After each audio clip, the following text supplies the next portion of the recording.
One of the tools that I use when I'm training dogs and when I'm traveling with dogs is called a chain gang. It gives you the ability to tie out a large number of dogs in one spot, and you use stakes to put it into the ground. The gang that I'm using in this particular video is made out of cable.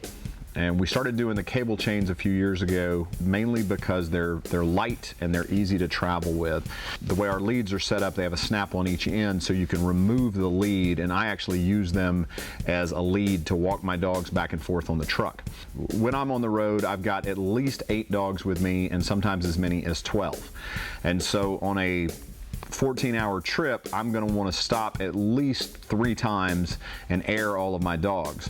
And that's hard to do if you're having to walk each individual dog. So what I use my chain gang for is when I stop somewhere, I can set my chains up, I can put my first dog out, and he's got time to move around, use the restroom, just stretch his legs a little bit without me having to be there with him. And so as soon as he's on the chain, I'm able to go back to the truck and get dog number 2. Now I'm using a 8-dog chain, and so when I've got 8 dogs with me, by the time I've got dog number 8 on the chain, dog number 1 has been out long enough that he's had time to stretch and move around. And so I just immediately pick up dog number 1 and put him back in the truck. So it's a really fast process for me, especially when I'm on the road. I can air everybody. It's just a really quick dog 1, dog 2, dog 3, all the way up through 8, and then load them back in the truck and I'm on the road. From a training standpoint, chain gangs teach dogs to give to pressure at the neck.